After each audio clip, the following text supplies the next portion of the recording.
আমি বানাতে চলেছি ইলিশ মাছের পাতলা করে ঝোল কুমড়ো আর বেগুন দিয়ে। তার জন্য প্রথমে আমি ইলিশ মাছগুলোকে একটু নুন হলুদ দিয়ে ম্যারিনেট করে নিয়ে এদিকে কুমড়ো আর বেগুন কেটে নিয়েছি। এইবার আমি একটা পেস্ট তৈরি করে নেব।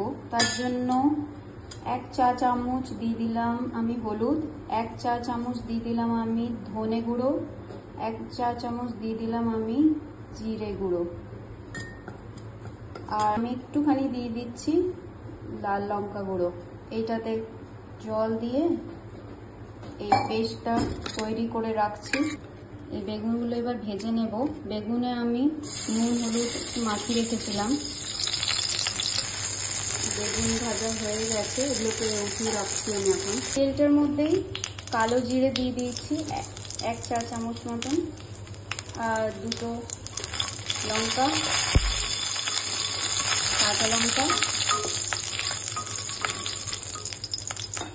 তারপরে এই কুমড়োগুলোকে দিয়ে দিচ্ছি।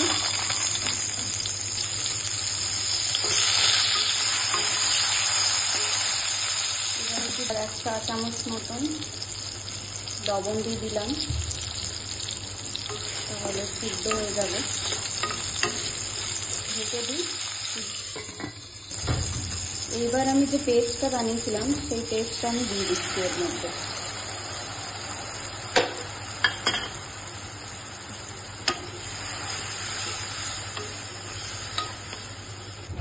মশলাটা একটু ভাজা ভাজা হোক। এই যে ভাজা ভাজা হয়ে গেছে, মশলাগুলো কিছু কষে গেছে, তেল বেরিয়ে এসছে। তো এবার আমি 1 কাপ মতন জল দিয়ে দিচ্ছি।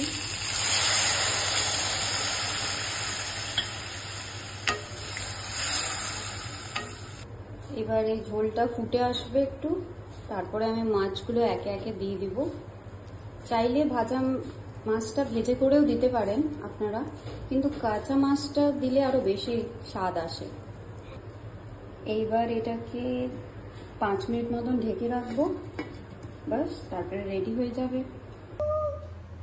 এই যে ইলিশ মাছটা এবার রেডি হয়ে গেছে, দেখুন কত তেল বেরিয়েছে।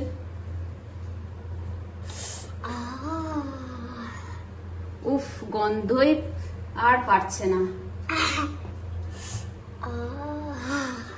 প্লিজ আমার চ্যানেলটাকে সাবস্ক্রাইব করে দেবেন, লাইক করে দেবেন ভালো লাগলে। Thank you. Bye by.